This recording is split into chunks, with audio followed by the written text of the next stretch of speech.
let's go to the fair to watch Ravana Vadana. Who is Ravana, Papa? Do you remember we celebrated Ram Navami and Hanuma Jayanti? Yes, Papa. Maryade Purushottam Ram and the powerful Hanuman. This is Dasara time. Here in Karnataka, it is celebrated with grandeur as Nada Habba. For how many days is Dasara celebrated? It is celebrated for 10 days. 10 days. On the 10th day, we celebrate Vijayadashami to honor the triumph of good over the evil. Grandma, please tell me about Dasara festival. It marks the day Rama is regarded to have slain the Rakshasa king Ravana, who had abducted Rama's wife Sita. Ravana kidnaps Sita and takes her to his kingdom in Lanka. Rama asks Ravana to release her, but Ravana refuses. The situation escalates and leads to war.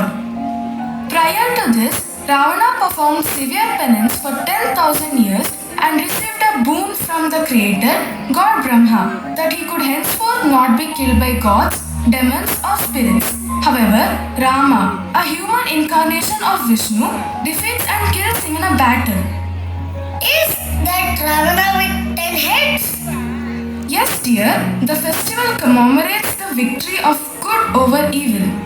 Why did Papa say it is Nada Hamba? Dasara is a 10-day festival starting with 9 nights in the month of Ashwina. Mysuru has a long tradition of celebrating Dasara festival with grandeur and pomp.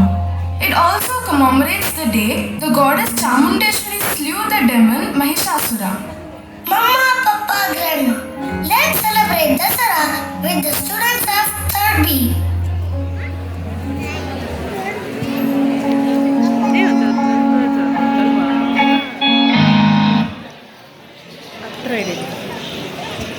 ಬರುತ್ತೆ ಕಪ್ಪು ಹಾಕಿದೆಯಲ್ಲ ಇವರು ಬರ್ತಾರೆ ನಾವು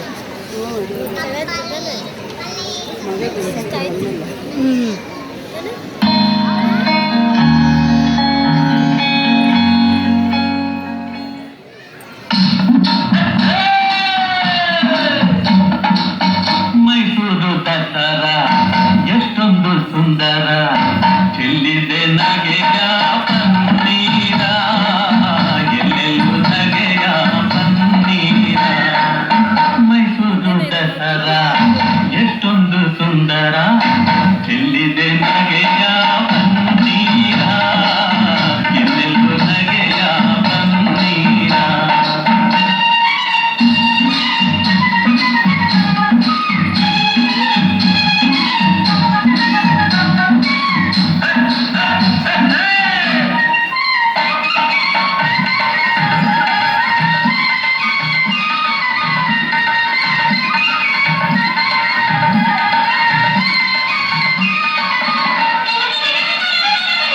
ಚಾಮುಂಡಿ ಮಹಿಷನ ಕೊಂದ ಮಹಾರಾತ್ರಿ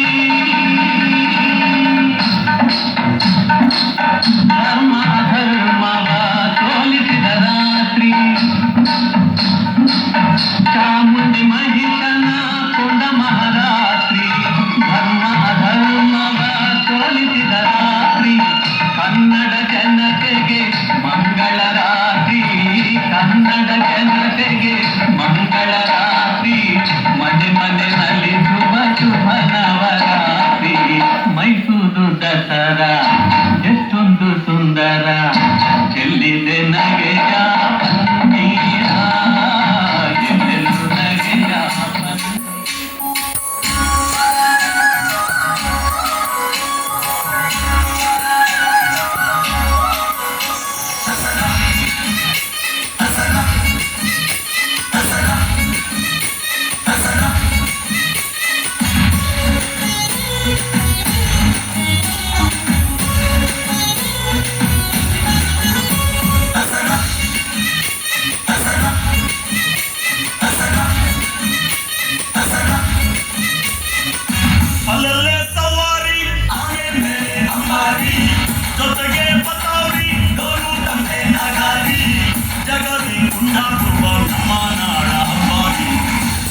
Dasara.